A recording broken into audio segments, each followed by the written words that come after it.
ಈ ನಮ್ಮ ಕುವೆಂಪು ಅವ್ರು ಇರಬಹುದು, ಕಾರಂತ್ ಇರಬಹುದು, ಹ್ಮ್. ಎಲ್ಲರ ಒಂದು ಸಾಹಿತ್ಯದಲ್ಲಿ ಈ ಕಾಡು ಪ್ರಕೃತಿ ಇದೆಲ್ಲ ಬಂದಿರತ್ತೆ. ಹೌದು. ಹಾಗೆ ನಾವು ಅಂದ್ರೆ ನಿಸರ್ಗದ ವನ ಸಂಪತ್ತು ಬಹಳ ಶ್ರೀಮಂತವಾಗಿರುವಂತಹ ಹ್ಮ್. ಕೊಡಗಲ್ಲಿದ್ದೀವಿ. ಹ್ಮ್. ಅಂದ್ರೆ ನಿಮ್ಮ ಕಥಾ ಸಂಕಲನಗಳಲ್ಲಿರಬಹುದು ಅಥವಾ ಕವಿತೆಗಳಲ್ಲಿರಬಹುದು, ಹ್ಮ್. ಅಂದ್ರೆ ಈ ಕಾಡು ಈ ಪ್ರಕೃತಿ ಅನ್ನೋದು ಎಷ್ಟು ಪ್ರಭಾವಿಸಿದೆ ಅಂತ. ಹೌದು. ಯಾಕೆಂತ ಹೇಳಿದ್ರೆ ಈ ನನ್ನ ಕಥೆಗಳಲ್ಲಿ ಕವಿತೆಗಳಲ್ಲಿ ಪ್ರಕೃತಿಗಳು ಮತ್ತೆ ನಮ್ಮ ಮಣ್ಣಿನ ಘಮ, ಈ ನೆಲ ಜಲದ ಒಂದು ಅಂತಸತ್ವ ಮೂಡಿ ಬರುತ್ತೆ. ಅದನ್ನ ನಾವು ಅನುಭವಿಸ್ತಿದೀವಿ. ಬರೀ ನಾವು ಕಥೆಗಾರ್ತಿಯಾಗಿಯೋ ಕವಿತೆ ಬರೆಯೋಳಾಗಿಯೋ ಅಲ್ಲ. ಯಾಕಂದ್ರೆ ಈಗ ನಮ್ಮನ್ನ ನೋಡಿದವರಿಗೆ ಅನುಭವಿಸಿದವರಿಗೆ ಗೊತ್ತು, ನಾವು ಪ್ರಕೃತಿಯ ಒಂದೊಂದು ಹೆಜ್ಜೆಗಳನ್ನು ಒಂದೊಂದು ಅಂಶಗಳನ್ನು ನಾವು ಅನುಭವಿಸ್ತಾ ಹೋಗ್ತೀವಿ. ಈಗ ಮಳೆ ಬರೋದಿರ್ಬೋದು, ಕಾಡಿರ್ಬೋದು, ಪ್ರಕೃತಿ ಇರ್ಬೋದು, ಆ ಜೀರುಂಡೆಯ ಧ್ವನಿ ಇರ್ಬೋದು, ಪಕ್ಷಿಗಳು ಎಲ್ಲ ಅನುಭವಿಸ್ಕೊಂಡು ನಾವು ಒಂದು ಜೀವನೋತ್ಸಾಹದಿಂದ ಬದುಕ್ತಾ ಇರುವಂತವ್ರು. ಅದು ಈಗ ನನ್ಗೂ ಇರ್ಬೋದು, ನಿಮ್ಮ ಅನುಭವಗಳನ್ನ ನಾನು ನೋಡ್ತಾ ಇರ್ತೀನಿ. ಹಾಗೆ ಬದುಕ್ತಾ ಇರುವಾಗ ಅದು ನಮ್ಮೊಳಗೆ ಒಂದು ಇಳಿದು ಹೋಗುಂಟು. ಆ ಪ್ರಕೃತಿ ನಮ್ಮೊಳಗೊಂದು ಆ ಪ್ರೀತಿ ನಮ್ಮೊಳಗೆ ಉಳಿದು ಹೋಗುಂಟು. ಈಗ ನಾವೊಂದು ಮಳೆ ಬಂದ ನಂತರ ಅಥವಾ ಒಂದು ಸಂಜೆ ಒಂದು ವಾಕ್ ಮಾಡುವಾಗ್ಲಾದ್ರು ಹಾಗೆ ಪ್ರತಿಯೊಂದು, ಮತ್ತೆ ನಾವು ಕಾಡಿನ ನಡುವೆ ಬೆಳೆದವರು, ಅದಕ್ಕಿಂತ ಹೆಚ್ಚಾಗಿ ಒಂದು ಕೃಷಿಕನ ಮಗಳು, ಗದ್ದೆ ತೋಟ ಹಾಗೆ ಬೆಳೆದವರು. ನಾವು ಚಿಕ್ಕದಲ್ಲಿ ಇರುವಾಗೆಲ್ಲ ಪಕ್ಷಿಪಾರ, ಇನ್ನೊಂದು ಗದ್ದೆ ಪೈರು ಹಾಗೆಲ್ಲ ಬೆಳೆದ ಕಾರಣಕ್ಕೆ ತೀರ ನೆಲಕ್ಕೆ ಹತ್ತಿರವಾಗಿ ನಾವು ಬೆಳೆದಾಗ ಅದು ನಮ್ಮ ಹೃದಯಕ್ಕೆ ಅಂಟಿ ಹೋಗಿರುತ್ತೆ. ನನ್ನ ಪ್ರತಿಯೊಂದು ಕಥೆಗಳು ಈಗ ಬರೆಯುವಾಗ ನಮ್ಮ ಕೊಡಗಿನ ಕಾಫಿ ತೋಟಗಳಿರ್ಬೋದು, ಕಣ ಇರ್ಬೋದು, ಆ ಮಣ್ಣಿನ ದಾರಿ ಇರ್ಬೋದು, ಪ್ರತಿಯೊಂದು ನನ್ನ ಕಥೆಗಳಲ್ಲಿ ಮಿಳಿತವಾಗಿದೆ. ಬರೀ ಭಾವನಾತ್ಮಕತೆಯಿಂದ ಕಥೆ ವಸ್ತು ಉಂಟು ಸರಿ, ಆದ್ರೆ ಅದ್ರೊಳಗೆ ಆ ಪ್ರಕೃತಿಯ ವೈಭವ ಅದೆಲ್ಲ ನನಗೆ ಎಷ್ಟು ಆಗುತ್ತೆ ಅಷ್ಟನ್ನ ವರ್ಣಿಸ್ಕೊಂಡು ಹೋಗಿದೀವಿ. ಈಗ ನೀವು ದೊಡ್ಡ ದೊಡ್ಡ ಕವಿಗಳ ಹೆಸರು ಹೇಳಿದ್ರಿ. ಈಗ ಕುವೆಂಪು ಅವ್ರದನ್ನೇ ನಾನೀಗ ಕಾನೂರು ಹೆಗ್ಗಡತಿ ಓದ್ತಾ ಇದ್ದೀನಿ, ಓದಿದೀನಿ. ಮತ್ತು ನನಗೆ ಯಾರೋ ಒಬ್ರು ಒಂದು ವ್ಯಕ್ತಿ ಹೇಳಿದ್ರು, ನೀವು ಪ್ರತಿ ಬಾರಿ ರಾತ್ರಿ ಮಲಗೋ ಒಂದೊಂದು 50 ಪುಸ್ತಕದ ಪುಟಗಳನ್ನಾದ್ರೂ ಓದಿ ಮಲ್ಗಿ, ಬರೆಯೋದು ಅಥವಾ ಹಾಗೆ ಆಗ್ಬಿಟ್ರೆ ಆಗೋದಿಲ್ಲ ಅಂತ. ಅದ್ರಲ್ಲಿ ನಾನು ಪ್ರಕೃತಿ ವೈಭವನ ಅವ್ರು ಎಷ್ಟು ಚೆನ್ನಾಗಿ ವರ್ಣಿಸ್ತಾರೆ. ಅದು ಎಲ್ರಿಗೂ ಗೊತ್ತಿರೋ ವಿಷಯ, ಕುವೆಂಪು ಹೇಗೆ ವರ್ಣಿಸ್ತಾರೆ ಅಂತ ಹೇಳ್ಬಿಟ್ಟು. ಪ್ರತಿಯೊಂದು ಕಾನನ ಇರ್ಬೋದು, ಹುತ್ತ ಇರ್ಬೋದು, ಹಂಚಿನ ಮನೆ ಇರ್ಬೋದು, ಹಂಚಿನ ಮನೆ ಹಂಚು ಬಿಸಿಲಿಗೆ ಮಳೆಗೆ ಬಾಗಿ ಕಪ್ಪಾಗಿರ್ಬೋದು, ಆ ಮಳೆಗೆ ಸೋರ್ತಿರುವ ಹಂಚನ್ನ ತೆಗೆದು ಇನ್ನೊಂದು ಹಂಚು ಹಾಕುವಾಗ ಕೆಂಬಣ್ಣದಲ್ಲಿ ಇರೋದು ಇರ್ಬೋದು. ಹಂಗೆಲ್ಲ ಓದುವಾಗ ಹೌದಲ್ಲ, ನಾವು ಸಹ ಇದೇ ತರದ ವಾತಾವರಣದಲ್ಲಿ ಅನುಭವಿಸ್ಕೊಂಡು ಬೆಳೆದವರಲ್ಲ. ನಮಗೂ ಈಗ ಪುಸ್ತಕಗಳನ್ನ ಓದೋದ್ರಿಂದ ಆಗುವ ಅನುಕೂಲತೆಗಳು ಏನು ಅಂತ ಹೇಳಿದ್ರೆ, ಅನುಭವಗಳು ಎಲ್ರಿಗೂ ಆಗಿರುತ್ತೆ. ಅದನ್ನ ಯಾರ್ಯಾರು ಅಕ್ಷರ ರೂಪಕ್ಕೆ ಇಳಿಸ್ತಾರೆ, ಆಗ ಅದು ಬರಹಗಳಾಗ್ಲಿಕ್ಕೆ ಶುರು ಆಯ್ತು, ಕಥೆಗಳಾಗ್ಲಿಕ್ಕೆ ಶುರು ಆಯ್ತು. ನನ್ನ ಅನುಭವಗಳು ಹೀಗೆ ಇದಲ್ವಾ, ನಾನು ಮಲೆನಾಡ್ಲೆ ಹುಟ್ಟಿ ಬೆಳೆದೋಳು, ನಾನು ಗದ್ದೆ ತೋಟ ಬೆಟ್ಟ ನದಿ ತೊರೆಗಳು ಬೆಳೆದೋರು, ಅದೇ ಹಂಚಿನ ಮನೆ, ಆ ಕೈಯಲೆ ಕಂಬಗಳು, ಅಡಿಗೆ ಮನೆ ಹೋಗಿ ಅವೆಲ್ಲ ಒಂದಕ್ಕೊಂದು ಮಿಳಿತಕೊಂಡು ನನ್ನ ಬರಹಗಳಲ್ಲಿ ಇದಾವೆ. ಆ ಒಂದೆರಡು ಸಾಲುಗಳನ್ನ ಎಲ್ಲಾದ್ರೂ ನಿಮ್ಮ ಕಥಾ ಸಂಕಲನದಲ್ಲಿ ಬಂದಿರೋದು ಕಥೆಗಳಿದೆ. ಈಗ ನನ್ನ ಅಲ್ಲ, ಈಗ ಕಥೆಗಳು ಓದೋದಾದ್ರೆ ತುಂಬಾ ಆಗುತ್ತೆ ಅಲ್ಲ, ಕವಿತೆಗಳನ್ನ ನೋಡೋಣ. ಈಗ ನನ್ನ ಈ ಮರ್ಮರ ಕಥಾ ಸಂಕಲನದಲ್ಲಿ ಮರ್ಮರ ಕಥೆನೇ ಇದೆ. ಇದು ಹೇಗಿದೆ ಅಂತ ಹೇಳಿದ್ರೆ, ನಾ ತಿತಿಮತಿ ಅರಣ್ಯದ ಅಂಚು, ಮಾವುಕೋಲ್ ಬೆಟ್ಟ, ಅಲ್ಲಿ ಬೆಳೆದಂತಹ ಒಂದು ಬುಡಗಟ್ಟು ಜನಾಂಗದ ಒಂದು ಹುಡುಗಿ ಹೇಗೆ ಅದು ಪಟ್ಟಣಕ್ಕೆ ಬರೋದು, ಆನಂತರಲ್ಲಿ ಆ ತರದಲ್ಲಿ ಫುಲ್ ನನ್ನ ಬೆಟ್ಟ ಗುಡ್ಡಗಳ ಬಗ್ಗೆ ಇದೆ. ಈ ಮಂತ್ರ ಪುಷ್ಪದಲ್ಲಿ ಈಗ ನಿನ್ನಷ್ಟು ನೆಮ್ಮದಿಯು ಕಥೆ ಇದೆ. ಅವೆಲ್ಲ ನನಗೆ ಕಾಡಿದ್ದು, ತೋಟಂದು, ಪ್ರಕೃತಿದು, ಪ್ರತಿಯೊಂದ್ರದ್ದು ನೆಲ ಜಲದ ಘಮ ಇದೆ, ಅದರಲ್ಲಿ ಮಣ್ಣಿನ ಅನುಭವ ಇದೆ, ಅದು ಸ್ವತಃವಾಗಿ ಬರ್ತದೆ. ಇನ್ನು ಕವಿತೆಗಳಲ್ಲಿ ಓದ್ಬೇಕು ಅಂದ್ರೆ ನಾನೊಂದು ಕವಿತೆ ಹೇಳ್ತೀನಿ. ಈ ಕವಿತೆಯ ಹೆಸರು ವರುಣನಿಗೊಂದು ಭಿನ್ನಹ ಅಂತ. ವರುಣ, ಇಳೆ, ಭೂಮಿ, ಪ್ರಕೃತಿ, ಹೆಣ್ಣು ಇವೆಲ್ಲವನ್ನ ನಾನು ಈ ಕವಿತೆಗಳ ಬಗ್ಗೆ ಆಕ್ಚುಲಿ ಕವಿಯತ್ರಿಯರು ಹೇಳಕ್ ಹೋಗ್ಬಾರ್ದು ಅಂತ ಹೇಳ್ತಾರೆ, ಅರ್ಥೈಸ್ಕೊಳ್ಳಕ್ಕೆ. ಹಾಗೆ ಪ್ರಕೃತಿ ಮತ್ತು ಅದರ ಬಗ್ಗೆ ಬರ್ದಿದ್ದೀನಿ. ಪ್ರಕೃತಿ ಅಂದ್ರೆ ಹೆಣ್ಣು ಅಂತಾನು ಹೇಳ್ತಾರೆ, ಪ್ರಕೃತಿ ಪುರುಷ ಅಂತ ಹೇಳಿ. ಹಾಗೆ ಇಳೆಯನ್ನ ನಾನು ಭೂಮಿಯನ್ನ ಪ್ರಕೃತಿಗೆ ಹೋಲಿಸ್ಕೊಂಡು ಬರ್ದಿರೋದು. ಕವಿತೆಯ ಹೆಸರು ವರುಣನಿಗೊಂದು ಭಿನ್ನಹ. ವರುಣನಿಗೇನು ಮನದ ಭಾರವ ದುಗಡ ದುಮ್ಮಾನವ ಸುರಿಸಿ ಬಿಡುವ ಇಳೆಯ ಮೇಲೆ. ವರುಣನಿಗೇನು ಮನದ ಭಾರವ ದುಗುಡ ದುಮ್ಮಾನವ ಸುರಿಸಿ ಬಿಡುವ ಇಳೆಯ ಮೇಲೆ, ಹರಿಸಿ ಹಗುರಾಗಿ ಬಿಡುವ ಹರಸಿ ಹಸಿರಾಗಿಸುವ, ಹರಿಸಿ ಹಗುರಾಗಿ ಬಿಡುವ ಹರಸಿ ಹಸಿರಾಗಿಸುವವ. ಇಳೆಯೂ ಕಾದಾರಿಗಳು ಮಳೆರಾಯನ ಕಳೆಯಲಿ, ಕೊಳೆ ತೊಳೆದು ಮೈ ಮರೆತು ವರ್ಷಧಾರೆಯ ತನ್ನೊಳಗಿಳಿಸಿ ಸೃಷ್ಟಿಯ ಮೂಲವಾಗಿಸಬಲ್ಲಳು ನೀರ. ಕೊಳೆ ತೊಳೆದು ಮೈ ಮರೆತು ವರ್ಷಧಾರೆಯ ತನ್ನೊಳಗಿಳಿಸಿ ಸೃಷ್ಟಿಯ ಮೂಲವಾಗಿಸಬಲ್ಲಳು ನೀರ. ಕಟ್ಟುನಿಟ್ಟಿಲ್ಲ ನಿನಗೆ ವರುಣ, ಪಟ್ಟಾಗಿ ಸುರಿದು ಬಿಡುವೆ. ಪಟ್ಟು ನಿಟ್ಟಿಲ್ಲ ವರುಣ ನಿನಗೆ ಪಟ್ಟಾಗಿ ಸುರಿದು ಬಿಡುವೆ ತುಸು ಮೆಲ್ಲನೆ ವರುಣ ಇಲ್ಲದಿರೆ ಧರೆ ಕುಸಿವಳು. ತುಸು ಮೆಲ್ಲನೆ ವರುಣ ಇಲ್ಲದಿರೆ ಧರೆ ಕುಸಿವಳು. ನಿರೀಕ್ಷಿಸಿಹಳು ಒಲುಮೆಯಲ್ಲಿ ನಿನ್ನಯ ಕರುಣ. ನಿರೀಕ್ಷಿಸಿಹಳು ಒಲುಮೆಯಲ್ಲಿ ನಿನ್ನಯ ಕರುಣ. ತುಂಬಾ ಚೆನ್ನಾಗಿತ್ತು. ಧನ್ಯವಾದಗಳು ಕೃಪಾ ಅವರೇ. ಧನ್ಯವಾದ. ಮತ್ತೆ ಸಾಧಾರಣವಾಗಿ ಈಗ ಒಬ್ಬ ಸಾಹಿತಿಗೆ ಸ್ಫೂರ್ತಿ ಬೇಕು ಅಂತ ಹೇಳ್ತಾರೆ. ಅಂದ್ರೆ ಕೆಲವರಿಗೆ ಯಾವ್ದೋ ಒಂದ್ ಬೋಳ್ಗುಡ್ಡದ ಮೇಲೆ ಕುತ್ಕೊಂಡ್ರೆ ಸ್ಫೂರ್ತಿ ಬರುತ್ತೆ, ಇಲ್ಲ ಕೆಲವರಿಗೆ ತುಂಬಾ ಬಿಸಿ ಬಿಸಿ ಆಗಿರೋ ಕಾಫಿ ಕುಡಿದ್ರೆ ಅವರ ಮೂಡ್ ಚೇಂಜ್ ಆಗಿ ಒಳ್ಳೆ ಕವಿತೆ ಹುಟ್ಟುತ್ತೆ. ಈಗ ಕುವೆಂಪು ಅವರು ಕುಕ್ರಳ್ಳಿ ಕೆರೆಗೆ ಹೋಗಿ ಅಲ್ಲಿ ಕುತ್ಕೊಂಡು ಕವಿತೆ ಬರೀತಾ ಇದ್ರಂತೆ. ಹಾಗೆ ಕೃಪಾ ಅವರಿಗೆ ಆತರ ಒಂದು ಸ್ಫೂರ್ತಿ ಕೊಡೋದು, ಆತರ ಅವ್ರನ್ನ ಮೂಡ್ ಸೆಟ್ ಮಾಡುವಂತಹ ಒಂದ್ ವಿಚಾರ ಯಾವುದು ಅಂತ? ನಿಜ, ಎಲ್ಲೋ ಒಂದು ಪ್ರಕೃತಿ ಮಧ್ಯೆ ಕೂತು ಬರೆಯೋದಿರ್ಬೋದು. ಎಷ್ಟೆಷ್ಟೋದು ಹಿಂದಿನ ಕಾಲದಲ್ಲಿ ಅಥವಾ ಸಾಹಿತಿಗಳು, ಚಿತ್ರ ಸಾಹಿತಿಗಳೆಲ್ಲ ಹೋಟೆಲ್ ರೂಮ್ ಮಾಡ್ಕೊಂಡು ಅಲ್ಲಿ ಹೋಗಿ ಕೂತು ಬರಿತಿದ್ರಂತೆ, ಅಥವಾ ಎಲ್ಲೋ ಹಳ್ಳಿಗೆ ಹೋಗಿ ಕೂತು ಬರಿತಿದ್ರು ನದಿ ದಡದಲ್ಲಿ, ಹಾಗೆ ಕೇಳಲ್ಪಟ್ಟಿದ್ದೀನಿ. ಮತ್ತೆ ಈ ಸೌಲಭ್ಯಗಳೆಲ್ಲ ಲಭ್ಯತೆ ಮೇಲೆ ಆಧಾರ ಆಗಿರುತ್ತೆ ವಿಷಯ. ಯಾಕೆ ಅಂತ ಹೇಳಿದ್ರೆ, ನಾನೀಗ ಎಲ್ಲೋ ಹೊಳೆ ಬದಿಯಲ್ಲೋ ಪ್ರಕೃತಿ ಬದಿಯಲ್ಲೋ ಹೋಗಿ ಕೂತ್ಕೊಂಡು ಬರೆಯುವಷ್ಟು ಸಮಯಗಳು ಸಹ ಇರೋದಿಲ್ಲ, ಲಭ್ಯತೆಗಳು ಇರೋದಿಲ್ಲ. ಈಗ ಪ್ರಕೃತಿ ನಡುವೆ ಇದ್ದೀವಿ ನಾವು, ಆದ್ರೆ ನೀವೇ ಹೇಳ್ದಂಗೆ ನನ್ಗೆ ಹಲವಾರು ಪಾತ್ರಗಳು. ನಾನು ಒಂದು ಕಡೆ ಖಾಸಗಿ ಕಂಪನಿಯಲ್ಲಿ ಉದ್ಯೋಗಿ ಆಗಿರುವಾಗ ನಂಗೆ ರಜೆಗಳು ಸಿಗ್ಬೇಕು, ಆದ್ರೆ ಮಾತ್ರ ಸಿಕ್ಕೋದು ಒಂದು ಭಾನುವಾರಗಳಲ್ಲಿ ನಮ್ಮ ಕುಟುಂಬವನ್ನೇ ನಿರ್ವಹಿಸ್ಬೇಕಾಗಿರುತ್ತೆ, ಮಕ್ಕಳ ಜೊತೆಗೆ ಕಳಿಬೇಕಾಗಿರುತ್ತೆ, ಕಾರ್ಯಕ್ರಮಗಳು ಹಲವಷ್ಟು ಇರುತ್ತೆ. ಈಗ ನನಗೆ ಆ ರೀತಿಯ ಅಂತ ಹೇಳುದು ವೈರಾಗ್ಯದಲ್ಲಿ ಎರಡು ತರದ ವೈರಾಗ್ಯ ಅಂತೆ. ಒಂದು ನಿಜವಾದ ವೈರಾಗ್ಯ, ಇನ್ನೊಂದು ಅಭಾವ ವೈರಾಗ್ಯ. ಹಾಗೆ ಆ ತರ ಎಲ್ಲ ಪ್ರಕೃತಿಯನ್ನು ಹುಡ್ಕೊಂಡು ನಾನಲ್ಲಿ ಕೂತ್ಕೊಂಡು ಬರೆಯುವಷ್ಟು ಲಭ್ಯತೆನ ಈ ಪಟ್ಟಣಗಳಲ್ಲಿ ಇರಲ್ಲ.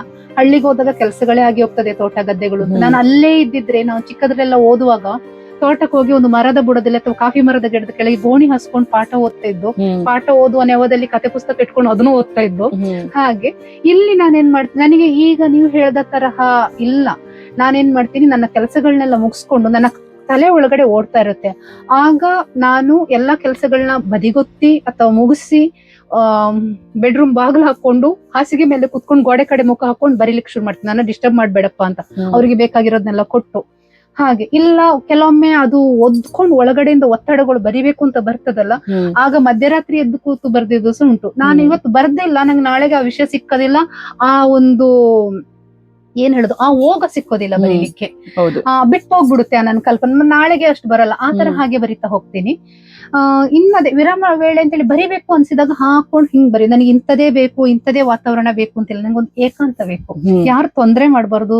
ಈ ಗಜಿ ಬಿಜಿ ಅದೇ ಇದು ಮಕ್ಕಳು ಮರಿಯೆಲ್ಲ ಇದ್ರೆ ಆಗಲ್ಲ, ನಾನು ಹೋಗಿ ಬಾಗಿಲು ಹಾಕೊಳ್ತೀನಿ. ಅವ್ರಿಗೂ ಗೊತ್ತಾಗ್ತದೆ ಈಗ ಇವಳಿಗೆ ಏನೋ ಬಂದುಂಟು, ಏನೋ ಹೋಗಿದ್ದಾಳೆ, ಸದ್ದಿಲ್ಲ ಅಂದ್ರೆ ಇವ್ರಿಗೆ ಇದಿರ್ಬೋದು, ಮತ್ತೆ ತೊಂದರೆ ಸಹ ಮಾಡೋದಿಲ್ಲ, ಆಗಾಗ ಡಿಸ್ಟರ್ಬೆನ್ಸ್ ಮಾಡೋದಿಲ್ಲ.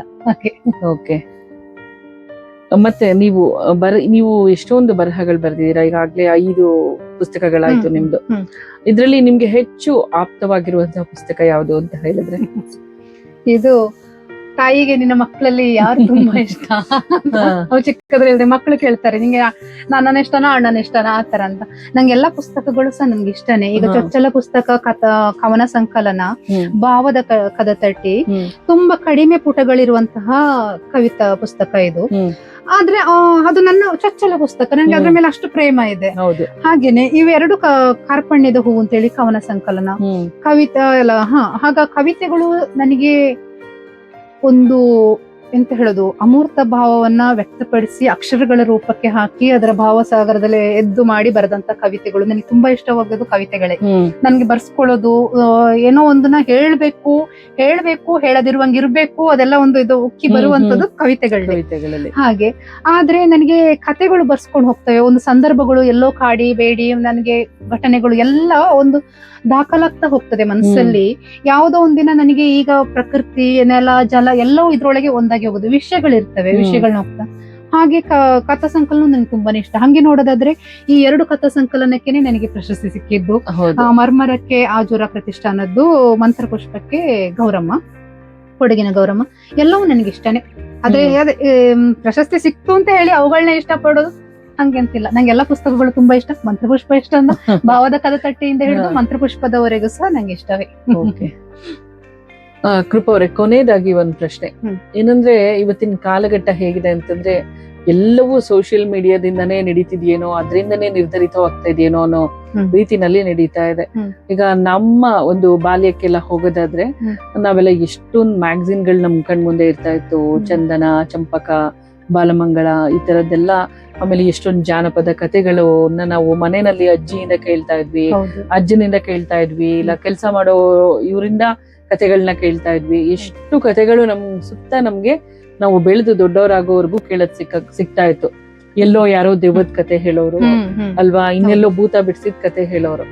ಆದ್ರೆ ಇವತ್ತಿನ ಒಂದು ಮಕ್ಕಳಿಗೆ ಅದೇನ್ ಮಿಸ್ಸಿಂಗ್ ಆಗ್ತಾ ಇದೆ ಅಂತಂದ್ರೆ, ನಾವು ಈ ತರದ್ ಅದೊಂದು ಸುಂದರವಾದ ಪ್ರಪಂಚ ನಾವು ಕೇಳ್ತಾ ಇದ್ವಿ, ಆಮೇಲೆ ಅದನ್ನ ಕಲ್ಪನೆ ಮಾಡ್ಕೊಂಡು ಅದು ಹೇಗಿದ್ದಿರಬಹುದು ಅಂತ ಒಂದು ಕಲ್ಪನಾ ಲೋಕದಲ್ಲಿ ಅದು ವಿಸ್ತರಿಸ್ಕೊಳ್ತಾ ಇತ್ತು. ಇವತ್ತಿನ ಮಕ್ಳಿಗೆ ಅದಿಲ್ವೇ ಇಲ್ಲ ಅಲ್ವಾ. ಈಗ ನಾವಿಬ್ರು ತಾಯಂದಿರಾಗಿ ಇದನ್ನ ನೋಡೋದಾದ್ರೆ ಆ ಒಂದ್ ಜಗತ್ತೇ ಇಲ್ಲ. ಇವತ್ತು ಅವ್ರು ಏನ್ ಕಲ್ಪನೆ ಮಾಡ್ತಾರೆ ಎಲ್ಲ ಕಣ್ಮುಂದೆ ಸ್ಕ್ರೀನ್ ಅಲ್ಲಿ ಕಾಣಿಸ್ತಾ ಹೋಗ್ತಾ ಇದೆ. ಇಂತ ಒಂದ್ ಸಂದರ್ಭದಲ್ಲಿ ಅಂದ್ರೆ ಮತ್ತೆ ಅವರು ಕಥಾ ಪ್ರಪಂಚಕ್ಕೆ ಬನ್ನಿ, ಕಥೆಗಳನ್ನ ಕೇಳಿ ಓದಿ ಅಂತ ಹೇಗೆ ನೀವು ಒಬ್ರು ಸಾಹಿತಿಯಾಗಿ ಮಕ್ಕಳನ್ನ ಹೇಗೆ ಹೇಳ್ಬೋದು ಅಂತ ನಿಮ್ಗೆ ಅನ್ಸತ್ತೆ ಅಂತ? ಹೌದು, ಈಗ ನಾವು ಮಕ್ಕಳ ಬಗ್ಗೆ ಹೇಳಕ್ ಹೋಗ್ತೀವಿ. ಮಕ್ಕಳು ಹೋಗಿ ನಾವು ದೊಡ್ಡವರಿಗೇನೆ ನಾವು ಈ ಪುಸ್ತಕದ ಎಡೆಗೆ ಬರ್ಬೇಕಾದ್ರೆ ಬಹಳಷ್ಟು ಸಮಯ ಬೇಕಾಗುತ್ತೆ. ಈ ಮೊಬೈಲ್ ಅಂತ ಹೇಳುವ ಗೀಳು ನಮ್ಮನ್ನ ಬಿಡೋದಿಲ್ಲ. ಸುಮ್ನೆ ಆದ್ರೂ ಉಜ್ತಾ ಇರ್ತೀವಿ, ಅಲ್ಲಿ ಏನ್ ಇರೋದಿದ್ರು ನಮ್ ಕೈಗೊಂದು ಬೇಕು, ನೋಡ್ಬೇಕು ಅಂತ ಅನ್ಸುತ್ತೆ. ಅದು ಈಗಿನ ಕಾಲದ ಮಕ್ಕಳಿಗೆ, ಅದು ಕೊರೋನಾ ಬಂದ್ಮೇಲೆ ಅಂತೂ ಜಾಸ್ತಿ. ಯಾಕಂದ್ರೆ ಆಗ ಮಕ್ಕಳಿಗೆ ಅಲ್ಲಿವರೆಗೆ ತಂದೆ ತಾಯಿ ಮೊಬೈಲ್ ಕೊಡ್ತಿತ್ತಿಲ್ಲ, ಕೊಟ್ರು ಒಂದಿಷ್ಟು ಹೊತ್ತು. ಈಗ ಏನಾಯ್ತು, ಆಗ ಆನ್ಲೈನ್ ಪಠ್ಯ ಎಲ್ಲ ಇರ್ತಿತ್ತು, ಪಾಠ ನಡೀತಿತ್ತು, ಹಾಗೆ ಸಿಕ್ಕಿದಂತ ಮೊಬೈಲು. ನಾವೆಲ್ಲ ಈಗ ಲ್ಯಾಂಡ್ ಲೈನ್ ಬದಲು ಬಟನ್ ಮೊಬೈಲ್ ಇಡ್ತಿದ್ದು ಮನೇಲಿ. ಅಂದ್ರೆ ಈಗ ಮಕ್ಕಳನ್ನ ಕಾಂಟ್ಯಾಕ್ಟ್ ಮಾಡ್ಲಿಕ್ಕೆ ಬಟನ್ ಮೊಬೈಲ್. ಆದ್ರೆ ಈಗ ಅವಶ್ಯಕತೆ ಬಿತ್ತು, ಆ ನಂತರ ಅದಕ್ಕೊಂದು ಅಂಟಿಕೊಂಡ್ ಬಿಟ್ರು ಮಕ್ಕಳು, ನಮಗೆ ಬಿಡಿಸ್ಲಿಕ್ಕೆ ಆಗ್ತಾ ಇಲ್ಲ. ಆದ್ರೆ ತೀರಾ ಈಗ ಮೊಬೈಲ್ ಅಲ್ಲೂ ಸಹ ನಾವು ಒಳ್ಳೇದುಂಟು ಕೆಟ್ಟದುಂಟು. ಅವ್ರು ಹೇಗೆ ತಕೊಳ್ತಾರೆ ಅನ್ನೋದ್ರ ಮೇಲೆ. ಹಂಗೆ ಅಂತ ಹೇಳಿದ್ರೆ ಆಟ ಆಡ್ತಾ ಹೋಗ್ತಾ ಬೇರೆ ಯಾವ್ದೋ ರೀಲ್ಸ್ ನೋಡ್ತಾ ಅದ್ರಲ್ಲೇ ಕಳೆದು ಹೋಗ್ತಾರೆ, ಇಲ್ಲ ಅಂತ ಅಲ್ಲ. ನಾನು ದೊಡ್ಡ ಮಗನ ಜೊತೆ ಬಾರಿ ಜಗಳ ಮಾಡ್ತಿದ್ದೆ. ಮೊಬೈಲ್ ನೋಡ್ತಾ ಇದ್ದೆ, ನೀನ್ ಯೋಚನೆ ನಾನು ಬರೀ ಅದೇ ನೋಡ್ತಾ ಇರ್ತೀನಿ, ಆಟ ಆಡ್ತೀನಿ ಅಂತನಾ? ನಾನು ಬೇರೆ ಇದೆಲ್ಲ ನೋಡ್ತೀವಿ. ಅವ್ರಿಗೆ ಹೇಗೆ ಹೇಳೋದು ಅಂದ್ರೆ, ಈಗ ಅಂಗೈಯಲ್ಲೇ ಎಲ್ಲ ಸಿಗ್ತದೆ. ಅವರ ಬೆರಳು ತುದಿಯಲ್ಲಿ ಪ್ರಪಂಚ ಸಿಗ್ತಾ ಉಂಟು. ನಮ್ಮ ಬೆರಳುಗಳು ಪುಟಗಳನ್ನ ತಿರುಗಿಸ್ತಾ ಇದ್ವಲ್ಲ, ಹಾಗೆ ಪುಸ್ತಕಗಳನ್ನ ಹೋಗ್ತೀವಿ. ಈಗ ಮನೋರಂಜನೆ ಅಂದ್ರೆ ನಮಗಿದ್ದ ಮಾಧ್ಯಮ ಬರೀ ಪುಸ್ತಕ ಮಾತ್ರ. ಈಗ ಮಕ್ಕಳಿಗೆ ಹಾಗಿಲ್ಲ. ನೀವು ಈಗ ಹೇಳ್ದಂಗೆನೆ ಕಲ್ಪನಾ ಶಕ್ತಿ ಅವರಲ್ಲಿ, ಈ ನಾವು ಕಥೆಗಳನ್ನ ಓದ್ತಾ ಹೋದ ಹಾಗೇನೆ ನಮ್ಗೆ ರಾಜ, ಅವನ ಕಿರೀಟ, ಅವನ ಧಿರಿಸು ಅಂತ ಹೇಳ್ತೀವಿ, ನಮ್ಗೆ ಕಲ್ಪನೆಗಳು ಬರ್ತಿತ್ತು. ಅರಮನೆ, ಬಂಗಾರದ ಅರಮನೆ ಇರ್ಬೋದು, ಎಲ್ಲವೂ ಅಷ್ಟೇ, ಪ್ರಕೃತಿಯಾಗಿರ್ಬೋದು, ನಮಗೊಂದು ಕಲ್ಪನೆಯಲ್ಲಿ ಅದು ಮೂಡಿ ಬರ್ತಾ ಇತ್ತು. ನಮ್ಮ ಇಮ್ಯಾಜಿನೇಷನ್, ಮೆದುಳಿಗೆ ಒಂದು ಶಕ್ತಿ ಬರ್ತಿತ್ತು. ಇವರಿಗೆ ಹಾಗೆ ಅಲ್ಲ. ದೃಶ್ಯ ನೋಡ್ತಾ ಇರುವಾಗಲೇ ದೃಶ್ಯಮಯವಾಗಿ ನಾವು ಕೇಳಿ ನೋಡಿ ಮಾಡಿದಂತ ಪಾತ್ರಗಳು ಅವರ ಕಣ್ಣಲ್ಲಿ ದೃಶ್ಯವಾಗಿ ಮೂಡಿ ಬರ್ತಾ ಉಂಟು. ಎದುರುಗಡೆ ಟಿವಿ, ಅದು ಬಣ್ಣ ಬಣ್ಣದ ಲೋಕದಿಂದ, ಸಂಗೀತದಿಂದ ಅಷ್ಟು ವೈಭವವಾಗಿ ಮೂಡಿ ಬರ್ತಾ ಇರುವಾಗ ಅವರಿಗೆ ಪುಸ್ತಕದಲ್ಲಿ ಅವರ ತಲೆಗೆ ಕೆಲಸ ಕೊಡುವಷ್ಟು ಸಮಯ ಇಲ್ಲ. ಅಲ್ಲೇ ಅಷ್ಟು ಚೆನ್ನಾಗಿ ಬರ್ತಾ ಇದೆ, ಅದಕ್ಕೋಸ್ಕರ ಅವರು ಆಕರ್ಷಿತ ಆಗ್ತಾರೆ. ಈಗ ನಾ ಹೇಳೋದು ಮಕ್ಕಳ ಬಗ್ಗೆ ಹೇಳ್ತೀವಿ. ಅದೇ ನಾವು ಮಕ್ಕಳಾಗಿದ್ದಾಗ ನಮ್ಮ ಮನೇಲಿ ಅಷ್ಟು ಪುಸ್ತಕ ಅದು ಇದೆಲ್ಲ ತರಿಸ್ತಾ ಇದ್ದಂತ ಅದೇ ನಮ್ಮ ಅಮ್ಮಂದ್ರು ಈಗ ಟಿವಿಗೆ ಅಂಟ್ಕೊಂಡಿದ್ದಾರೆ, ಮೊಬೈಲ್ಗೆ ಅಂಟ್ಕೊಂಡಿದ್ದಾರೆ. ಅವರೆಷ್ಟು ಪುಸ್ತಕ ಓದ್ತಾ ಇದ್ದಾರೆ? ಅವರ ಬಾಲ್ಯ ಕಾಲದಲ್ಲಿ, ಯೌವನ ಕಾಲದಲ್ಲಿ ಅವರು ಓದಿದಷ್ಟು ಪುಸ್ತಕ ಈಗ ಓದ್ತಾ ಇಲ್ಲ. ಅವ್ರು ಟಿವಿ ನೋಡ್ತಾರೆ, ಧಾರಾವಾಹಿಗಳು ನೋಡ್ತಾರೆ, ಮೊಬೈಲ್ಗಳಲ್ಲಿ ನೋಡಕ್ಕೆ ಶುರು ಮಾಡ್ತಾರೆ. ಹಾಗೆ ಈಗ ನಾವುಗಳಾದ್ರೂ ಅಷ್ಟೇ, ಎಷ್ಟು ನಾವು ಪುಸ್ತಕಗಳಿಗೆ ಇದ್ ಮಾಡ್ತಾ ಇದೀವಿ ಅಂತ. ಈಗ ನೀವು ಹೇಳ್ದಂಗೆ ಈಗ ಯುವ ಜನತೆನೇ ಇರ್ಬೋದು, ಮಕ್ಕಳನ್ನ ಹೇಗೆ ನಾವು ಈ ಕಡೆ ಎಳ್ಕೊಂಡ್ ಬರ್ಬೋದು ಅಂತ ಆದ್ರೆ, ಈಗ ಪುಸ್ತಕ ಓದೋದು ಎರಡು ವಿಷಯಕ್ಕೆ, ಒಂದು ಮನೋರಂಜನೆಗೆ, ಒಂದು ಜ್ಞಾನಾರ್ಜನೆಗೆ. ಶಾಲೆಯಲ್ಲಿ ಪುಸ್ತಕಗಳು ಓದಿ ಆಗಿರುತ್ತೆ ಮಕ್ಕಳು, ಪಾಠದ ವಿಷಯಗಳು ನಮಿಗಾದ್ರೂ ಅಷ್ಟೇ, ಪಾಠದ ವಿಷಯಗಳನ್ನ ಓದ್ತಾ ಹೋಗ್ತೀವಿ ಅಷ್ಟೇ. ಅದ ನಂತರ ನಾವು ಅದನ್ನ ಅದೇ ಕಥೆ ಪುಸ್ತಕಗಳು ಓದುವಾಗ ಅದೆಷ್ಟು ಚೆನ್ನಾಗಿ ಓದಿಸ್ಕೊಂಡು ಹೋಗ್ಬಿಡುತ್ತೆ, ಬೋರು ಅನ್ಸೋದಿಲ್ಲ, ಮುಗಿಯೋವರೆಗೂ ನಾವು ಅಷ್ಟು ಓದ್ತೀವಿ. ಈಗ ಮಕ್ಕಳನ್ನ ಹೇಗೆ ನಾವು ಸಾಹಿತ್ಯ ಲೋಕಕ್ಕೆ, ಪುಸ್ತಕಕ್ಕೆ, ಅದು ನಾವೀಗ ಹೇಳೋದು ಭೌತಿಕವಾಗಿ ಪುಸ್ತಕಗಳನ್ನ ಓದೋದು ಅಂತ. ಈಗ ಓದುದು ಬೇರೆ, ಸಾಹಿತ್ಯ ಲೋಕದಲ್ಲಿ ಇರೋದು ಬೇರೆ. ಅವ್ರು ಮೊಬೈಲ್ ಅಲ್ಲೇ ಓದ್ಕೊಳ್ತಾರೆ. ಅಂತರ್ಜಾಲ ಪತ್ರಿಕೆಗಳು ಎಷ್ಟಿದಾವೆ, ಬೇರೆ ಬೇರೆ ಆಪ್ಗಳಿದಾವೆ ಕಥೆಗಳು ಬರೆಯಲಿಕ್ಕೆ, ಕತೆ ಓದ್ಲಿಕ್ಕೆ, ಅಲ್ಲೂ ಓದ್ತಾರೆ. ಮತ್ತೆ ನಾವು ಕನ್ನಡ ಪ್ರೇಮಿಗಳು, ಕನ್ನಡ ನಮ್ಮ ಉಸಿರು. ಆದ್ರೆ ನಮ್ಮ ಮಕ್ಕಳು ಓದ್ತಾ ಗೊತ್ತಿಗೆ ಅವರ ಭಾಷೆಗಳು, ಆಂಗ್ಲ ಭಾಷೆಯಲ್ಲಿ ಅವ್ರು ಓದ್ಕೊಳ್ತಾರೆ. ಈಗ ಕಥೆಗಳು ಬರೀರಿ, ಎಲ್ಲಾದ್ರೂ ಒಂದೊಂದು ಸ್ಪರ್ಧೆಗಳಿಗೆ ಕೇವಲ 25 ಪದಗಳಲ್ಲಿ ಬರೀರಿ ಅಂತ ಬಂದಾಗ ನಾನು ಮಗನಿಗೆ ಹೇಳ್ತೀನಿ, ಅವನ್ ಬರೆಯೋದು ಇಂಗ್ಲಿಷ್ ಅಲ್ಲಿ ಬರೀತಾನೆ. ಆಗ ಅವರ ಇಮ್ಯಾಜಿನೇಷನ್ಸ್ ಇದೆ, ಎಲ್ಲ ಮಕ್ಕಳಿಗೂ ಇದೆ. ಅವ್ರು ಬಳಸ್ಕೊಳ್ಳಿಕ್ಕೆ ನಮಗೆ ಪೂರಕವಾದ ವಾತಾವರಣ ಇದು ಸಿಗ್ತಾ ಇಲ್ಲ. ಅನುಕೂಲತೆಗಳು ಅಂತ ಹೇಳೋದಕ್ಕಿಂತ ಅಲ್ಲೇ ಕೈಗೆ ಸುಲಭವಾಗಿ ಸಿಕ್ಕುವಾಗ ಅವ್ರ ಪುಸ್ತಕ ಕಡೆಗೆ ಬರ್ತಾ ಇಲ್ಲ. ದೊಡ್ಡ ಮಗ 10th ಸ್ಟ್ಯಾಂಡರ್ಡ್ ಇದ್ದಾಗ ನಾನೇನ್ ಮಾಡಿದೆ, ಟಿವಿ ಕೇಬಲ್ ತೆಗ್ಸಿದ್ದೆ. ಆಗ ಮೊದಲು ಹೇಳುವಾಗ ತುಂಬಾ ನಾವು ದೊಡ್ಡ ಮಕ್ಕಳಿಗೆ ತುಂಬಾ ಇದ್ ಮಾಡ್ತೀವಿ, ನಾವು ಪೋಷಕರು ಅಷ್ಟೇನೆ ತುಂಬಾ ಅಲರ್ಟ್ ಆಗಿರ್ತೀವಿ. ಕೇಬಲ್ ತೆಗ್ಸಿ ಟಿವಿ ಬರ್ತಾ ಇರ್ಲಿಲ್ಲ, ಮೊಬೈಲ್ ಕೊಡ್ತಾ ಇರ್ಲಿಲ್ಲ. ಅವನು 10ನೇ ಕ್ಲಾಸ್ಗೆ ಓದ್ಕೊಳ್ಳೋದು, ಚಿಕ್ಕೋದು, ಅದಕ್ಕಿಂತ 6 ವರ್ಷ ಚಿಕ್ಕೋದು. ಅವನಿಗೆ ಬೇರೆ ಯಾವ್ದಿಲ್ಲ, ಇವನಿಗೆ ಕೊಟ್ರೆ ಅವನಿಗೆ ಇದಾಗ್ತದೆ ಅಂತ ಹೇಳ್ಬಿಟ್ಟು ಯಾರಿಗೂ ಇಲ್ಲ ಮನೇಲಿ, ಮೊಬೈಲ್ ಆಗ್ಲಿ ಟಿವಿ ಆಗ್ಲಿ ಯಾರಿರ್ಲಿಲ್ಲ. ಅವನಿಗೆ ಸಮಯ ಕೊಲ್ಲಕ್ಕೆ ಒಂದೊಂದು ಪುಸ್ತಕಗಳನ್ನ ಓದ್ತಾ ಅಮ್ಮ ನನಗಿದಿಷ್ಟು ಸಾಕಾಗೋದಿಲ್ಲ, ಮತ್ತಷ್ಟು ತಂದು ಕೊಡು, ಇದು ಬರೀ ಕಾಮಿಕ್ಸ್ ತರ ಹೀಗಿದ್ರೆ ಸಣ್ಣದಾಗಿರುತ್ತೆ, ತುಂಬಾ ಪ್ಯಾರಾ ಅವನಿಗೆ ಬೇಕು, ಅದಾಗ ಇದೆ. ಆದ್ರೆ ಪರಿಸ್ಥಿತಿ ಅದನ್ನ ಅನುವು ಮಾಡಿ ಕೊಡ್ತಾ ಇಲ್ಲ. ಆ ಸಮಯದಲ್ಲಿ ಎಷ್ಟು ಬುಕ್ಸ್ ತರ್ತೀರಾ, ಹೋಗಿ ತರೋದು. ಕೊನೆಗೆ ನನ್ನ ಫ್ರೆಂಡ್ಸ್ ಗಳೆಲ್ಲ ಇಷ್ಟಿಷ್ಟು ಬುಕ್ಸ್ ಅವ್ರವ್ರ ಮಕ್ಕಳದು ಜೋಡ್ಸಿಟ್ಟಿದ್ದು ಕೊಟ್ಟಿದ್ರು. ಯಾಕೆ ಈಗ ಇವ್ರ ಪುಸ್ತಕಕ್ಕೆ ಬಂದ? ಯಾಕಂದ್ರೆ ಇಲ್ಲಿ ಬೇರೆ ಯಾವ ಲಭ್ಯತೆಗಳು ಅವನಿಗೆ ಸಿಗ್ತಾ ಇರ್ಲಿಲ್ಲ. ಅವನಿಗೆ ಟೈಮ್ ಪಾಸ್ ಆಗ್ಬೇಕು, ಅವನು ಓದ್ತಾ ಇರ್ತಾನೆ, ಇವನಿಗೆ ಬೋರ್ ಆಗ್ತದೆ. ಹೇಗೆ ಓದ್ತಿದ್ರು ಅಂದ್ರೆ ಹಾಗೆ ಓದ್ತಿದ್ರು. ಈಗ ಓದ್ತಾರ ಇಲ್ಲ, ಈಗ ಕೈಯಲ್ಲಿ ಎಲ್ಲ ಇರೋದ್ರಿಂದ ಓದೋದಿಲ್ಲ. ಈಗ ಶಾಲೆಗಳಲ್ಲಿ ಮಕ್ಕಳಿಗೆ ಇದೇ ತರ ಒಂದು ಕತೆ ಬರೆಯುವಂತ ಸ್ಪರ್ಧೆಗಳನ್ನ ಇಡ್ಬೋದಲ್ಲ. ಈಗ ನಾನು ಇದು ಕನ್ನಡ ಮಾಧ್ಯಮದಲ್ಲಿ ಮಾತ್ರ ಹೇಳೋದಿಲ್ಲ, ಆಂಗ್ಲ ಮಾಧ್ಯಮದಲ್ಲೂ ಸಹ ಬೇರೆ ಬೇರೆ ಕಾಂಪಿಟಿಷನ್ ಮಾಡ್ತಾರೆ. ಫ್ಯಾನ್ಸಿ ಡ್ರೆಸ್ ಇರ್ಬೋದು, ಡ್ಯಾನ್ಸ್, ಸಂಗೀತ, ಇನ್ನೊಂದು ಇದು ಎಲ್ಲಾದ್ರೂ ನಾವು ಶಾಲೆಗಳಲ್ಲಿ ಈ ಸ್ಪರ್ಧೆ ಕೇಳಿದ್ದೀರಾ? ಈಗ ಶಾಲಾ ವಾರ್ಷಿಕೋತ್ಸವಕ್ಕೆ ಕತೆ ಬರೀರಿ ಅಂತ ಹೇಳ್ಬೋದಲ್ಲ ಮಕ್ಕಳಿಗೆ. ನಿಮ್ಮ ಇಮ್ಯಾಜಿನೇಷನ್ ಕತೆ ಬರೀರಿ, ಯಾವ ಕತೆಗಳು ಚೆನ್ನಾಗಿ ಉಂಟು ಅದಕ್ಕೆ ಪ್ರೈಸ್ ಕೊಡೋಣ ಅಂತ ಇರ್ಬೋದು. ಹಾಗೆ ಮಕ್ಕಳಲ್ಲಿ ಒಂದು ಕಲ್ಪನಾ ಶಕ್ತಿನ ಅವ್ರು ಕ್ರಿಯೇಟ್ ಮಾಡ್ಬೋದು, ಅವ್ರ ಕೈಯಿಂದ ಬರ್ಸ್ಬಹುದು. ಕನ್ನಡದಲ್ಲೇ ಆಗಿರ್ಲಿ, ಆಂಗ್ಲ ಭಾಷೆಯಲ್ಲಿ ಆಗಿರ್ಲಿ. ಅವರ ಒಂದು ಈಗ ಭಾಷೆಗಳು ಬೇರೆ ಬೇರೆ ಇರುವುದು, ಎಲ್ಲಾ ಭಾಷೆಗಳಲ್ಲೂ ಸಾಹಿತ್ಯ ಉಂಟು. ನಾವು ನಮ್ಮ ಮಕ್ಕಳನ್ನ ಸಾಹಿತ್ಯ ಲೋಕಕ್ಕೆ ತರುವಾಗ ನಿಮ್ಮ ಭಾವನೆಗಳನ್ನ, ನಿಮಗೆ ಯಾವ ಸಾಧ್ಯತೆಗಳಿದೆ, ಯಾವ ಭಾಷೆಯಲ್ಲಿ ಸಾಧ್ಯತೆ ಇದೆ ಅದರಲ್ಲಿ ಬರೀರಿ ಅಂತ ಹೇಳ್ಬೋದಲ್ಲ. ಈಗ ಕಾಂಪಿಟಿಷನ್ ಇರುವಾಗ ಇದು ಪೋಯಂ ಕಾಂಪಿಟಿಷನ್ ಇರುತ್ತೆ, ಕಂಠಪಟ್ಟ ಸ್ಪರ್ಧೆ ಇರುತ್ತೆ, ಹಿಂದಿಲಿ, ಕನ್ನಡದಲ್ಲಿ, ಇಂಗ್ಲಿಷ್ ಅಲ್ಲಿ ಇರುತ್ತೆ. ಹಾಗೆ ಈ ಎಲ್ಲಾ ಭಾಷೆಗಳಲ್ಲಿ ಈ ಕತೆ ಬರೆಯುವ ಸ್ಪರ್ಧೆಗಳಿಡ್ಲಿ. ಈಗ ಕತೆ ಹೇಳೋದು, ಯಾವುದೋ ಕತೆಗಳನ್ನ ಕತೆ ಹೇಳುವ ಸ್ಪರ್ಧೆ ಕೇಳಿದೀನಿ, ಅದನ್ನ ಕತೆ ಬರೆಯುವ ಸ್ಪರ್ಧೆ ಪ್ರತಿಯೊಂದು ಶಾಲಾ ವಾರ್ಷಿಕೋತ್ಸವಕ್ಕೆ ಇಟ್ಟರೆ ಅವರಲ್ಲೂ ಸ್ವಲ್ಪ ಕಲ್ಪನಾ ಶಕ್ತಿಗಳು ಬರ್ತಾವಲ್ಲ, ಆನ್ ಸ್ಪಾಟ್ ಬರ್ಸೋದು ಕೆಲವೊಂದು ಕಡೆ ನೋಡಿದೀನಿ. ಈಗ ಸಾಹಿತ್ಯ ಪರಿಷತ್ ಅವರು ಮಕ್ಕಳಿಗೆ ಹೋಗ್ಬಿಟ್ಟು ಈ ಗೌರಮ್ಮ ಹೆಸರಲ್ಲೇ ಇದು ಅವರು ಕತೆ ಬರೆಸ್ತಾರೆ, ಅದೆಲ್ಲ ಓದಿದೀನಿ, ಅಲ್ಲ ಕೇಳಲ್ಪಟ್ಟಿದೀವಿ. ಪ್ರತಿ ಶಾಲೆಗಳು ಪ್ರತಿ ಮಕ್ಕಳಿಗೆ ಪ್ರತಿಯೊಂದು, ಈಗ ಎಲ್ಲಾ ಕಾಂಪಿಟೇಷನ್ ಕ್ಲಾಸ್ ವೈಸ್ ಮಾಡ್ತಾರಲ್ಲ, ಹಾಗೆ ಇದನ್ನ ಮಾಡಬಹುದಲ್ಲ. ಇದು ನನಗೆ ಈಗ ಹೊಳೆದ ಐಡಿಯಾ ಅಷ್ಟೇ, ನೀವು ಕೇಳಿದಾಗ. ಆಗ ಮಕ್ಕಳಿಗೂ ಅವರ ಒಂದು ಕಲ್ಪನಾ ಶಕ್ತಿಗಳು ಅವೆಲ್ಲ ಹೆಚ್ಚಾಗ್ಲಿಕ್ಕೆ ಸಾಧ್ಯ ಆಗುತ್ತೆ. ಒಂದು ಸಲ ದೊಡ್ಡ ಮಗನ ಶಾಲೆಯಲ್ಲಿ ಅವನಾಗ 7ನೇ ಕ್ಲಾಸು, 7ನೇ ಕ್ಲಾಸಿಂದ 6ನೇ ಕ್ಲಾಸಿಂದ 10ನೇ ಕ್ಲಾಸ್ ವರೆಗೆ ಬರಿಬಹುದು. ಅವನಾಗ 6ನೇ ಕ್ಲಾಸ್, 7ನೇ ಕ್ಲಾಸ್ ಅಲ್ಲ, 6ರಿಂದ 10ನೇ ಕ್ಲಾಸ್ ವರೆಗೆ ನಿಮ್ಮ ಕಲ್ಪನಾ ಶಕ್ತಿಯಲ್ಲಿ ನೀವು ಕಾಡಿಗೆ ಹೋಗಿ ಸಿಕ್ಕಾಕೊಂಡ್ ಬಿಡ್ತೀರಿ, ಅಷ್ಟೇ, ಅದ್ರ ಬಗ್ಗೆ ನೀವು ಒಂದು ಬರೀರಿ ಅಂತ ಬರ್ಸಿದ್ದಾರೆ. ನಂಗೆ ವಿಷಯ ಗೊತ್ತಿಲ್ಲ, ಮನೇಲೂ ಬಂದು ಹೇಳಲಿಲ್ಲ. ಸ್ಪರ್ಧಾ ದಿನ ಬಂದಾಗ 2nd ಪ್ರೈಸ್ ಹಿಡ್ಕೊಂಡು ಬಂದಿದ್ದಾನೆ. ಎಂತ ಇದು ಅಂತ ಕೇಳಿದೆ. ಆಗ ಹೀಗೆ ಹೇಳಿದ್ರಂತೆ, ಕಾಡಿಗೆ ಹೋಗ್ಬಿಟ್ಟು ನೀವು ಅದ್ ಕಾಡೊಳಗೆ ಸಿಕ್ಕಾಕೊಂಡ್ರೆ ಅಷ್ಟೇ, ಅಲ್ಲಿಂದೆಲ್ಲ ಇವರ ಕಲ್ಪನಾ ಶಕ್ತಿಯಲ್ಲೇ ಬರಿಬೇಕು ಅಂತ. ಮತ್ತೆ ನಂಗೆ ಹೇಳಲೇ ಇಲ್ಲ ಅಂತ ನಾನು. ನಿನಗೆ ಹೇಳಿದ್ರೆ ನಾನು ಯಾವಾಗ ಆಯ್ತು ಬರ್ತದೆ, ಏನಾಯ್ತು, ಏನ್ ಬರ್ದಿದ್ಯಾ, ಮತ್ತೆ ಮತ್ತೆ ಮತ್ತೆ ಪ್ರಶ್ನೆಗಳನ್ನ ಕೇಳಿ ನನ್ನ ತಲೆ ತಿಂತಿ, ಅದಕ್ಕೆ ನಾನು ನಿಂಗೆ ಹೇಳಿರ್ಲಿಲ್ಲ ಅಂತ. ಇವನಿಗೆ ಕರೆಯುವಾಗ, ಇವನ ಹೆಸರನ್ನ ಕರೆಯುವಾಗ ಇವನು ಫುಲ್ ಫ್ರೆಂಡ್ಸ್ ಗಳ ಜೊತೆ ಲಾಸ್ಟ್ ಬೆಂಚ್ ಅಲ್ಲಿ ಆರಾಮಾಗಿದ್ದಾನೆ. ಇವನಿಗೆ ಗಲಿಬಿಲಿ ಹೋಗೋಯ್ತು ಅವನ್ನ ಕರೆದಿದ್ದು ಅಂತ. ಆದ್ರೆ ನಾನು ಹಂಗೆ ಹೇಳೋದು, ಪ್ರತಿಯೊಬ್ಬ ಮಕ್ಕಳಲ್ಲೂ ಸಹ ಕಲ್ಪನಾ ಶಕ್ತಿ ಇದೆ, ಸಾಹಿತ್ಯದ ಬಗ್ಗೆ ಆಸಕ್ತಿ ಇದೆ. ಸಾಹಿತ್ಯದ ಬಗ್ಗೆ ಆಸಕ್ತಿ ಇಲ್ಲದಿದ್ರೆ ಅವರು ಅಲ್ಲಿ ಟಿವಿಯಲ್ಲಿ ಕತೆ ಇದು ಕಾರ್ಟೂನ್ಗಳನ್ನ ನೋಡ್ತಿರ್ಲಿಲ್ಲ. ಕಾರ್ಟೂನ್ ನಮಗೆ ಚೋಟ ಭೀಮ್ ಇರ್ಬೋದು, ಇನ್ನೊಂದು ಅಷ್ಟು ದೃಶ್ಯಮಯವಾಗಿ ಸೌಂಡ್ ಮಾಡ್ಕೊಂಡು ಬರೋಗ ಅವ್ರು ಅಲ್ಲಿ ಗಮನಕ್ಕೆ ಹೋಗ್ತಾರೆ. ಹೌದು, ಅದನ್ನ ಈ ಪುಸ್ತಕಗಳಲ್ಲಿ ಇದ್ ಮಾಡಲ್ಲ. ಶಾಲೆಗಳಲ್ಲಿ ಈ ತರ ಒಂದು ಸ್ಪರ್ಧೆಗಳು ಮಾಡ್ಲಿ, ಆಗ ಮಕ್ಕಳಲ್ಲಿ ಒಂದು ಕಲ್ಪನಾ ಶಕ್ತಿಗಳು, ಕಥಾಸಕ್ತಿಗಳು ಹುಟ್ಟಬಹುದು ಅಲ್ವಾ? ಖಂಡಿತ, ನಿಮ್ಮ ಮಾತು ನಿಜ. ಅಳವಡಿಸ್ಕೊಂಡ್ರೆ ನಿಜವಾಗ್ಲೂ ಚೆನ್ನಾಗಿರುತ್ತೆ. ಹೌದು, ಮಕ್ಕಳಲ್ಲಿ ಇದೊಂದು ಮಾಡ್ಬೋದು. ಸಾಹಿತ್ಯ ಕ್ಷೇತ್ರದಲ್ಲಿ ತೊಡಗಿಸ್ಕೊಳ್ಳಕ್ಕೆ. ಈಗ ನಮಗೆ ಬೇರೆ ಬೇರೆ ಕ್ಷೇತ್ರದಲ್ಲಿ ನಾವು ಉದ್ಯೋಗಕ್ಕಾಗಿ ಓದೋದು ಬೇರೆ, ಆದ್ರೆ ನಮ್ಮ ಮನಸ್ಸಿನ ನೆಮ್ಮದಿಗೆ, ಪ್ರೀತಿಗೆ, ಹಸಿವಿಗೆ ಓದ್ಬೇಕಾಗುವಾಗ ಇಂಥದೆಲ್ಲ ತುಂಬಾ ಅನುಕೂಲತೆ ಮಾಡುತ್ತೆ. ಮತ್ತೆ ಈ ಸಾಮಾಜಿಕ ಮಾಧ್ಯಮಗಳಲ್ಲಿ ಎಲ್ಲರೂ ಬರೀತಾರೆ. ಅದೇ ನಾವು ಪುಸ್ತಕಗಳನ್ನ ಕೊಂಡು ಓದುವಾಗ ಇದು ಯಾರು ಬರೆದಿದ್ದು, ಎಂತ ಯಾವ ಆತರನ ನೋಡಿ ಪುಸ್ತಕ ಹುಡುಕ್ತಿವಿ. ಅದರಿಂದ ಕಾಳು ಜೊಳ್ಳು ಎರಡೂ ಸಾಮಾಜಿಕ ಜಾಲತಾಣಗಳಲ್ಲಿ ಸಿಗ್ಬೋದು. ಪ್ರತಿಯೊಬ್ರು ಬರೀತಾರೆ, ಪ್ರತಿಯೊಬ್ರು ಅವರವರ ಅಭಿಪ್ರಾಯಗಳನ್ನ ವ್ಯಕ್ತಪಡಿಸ್ತಾ ಹೋಗ್ತಾರೆ. ಪುಸ್ತಕಗಳನ್ನ ಹುಡುಕುವಾಗ ನಾವು ಸ್ವಲ್ಪ ಗಟ್ಟಿ ವಸ್ತುಗಳನ್ನ, ಗಟ್ಟಿ ಲೇಖಕರನ್ನೇ ಹುಡ್ಕೊಂಡು ಹೋಗ್ತೇವೆ.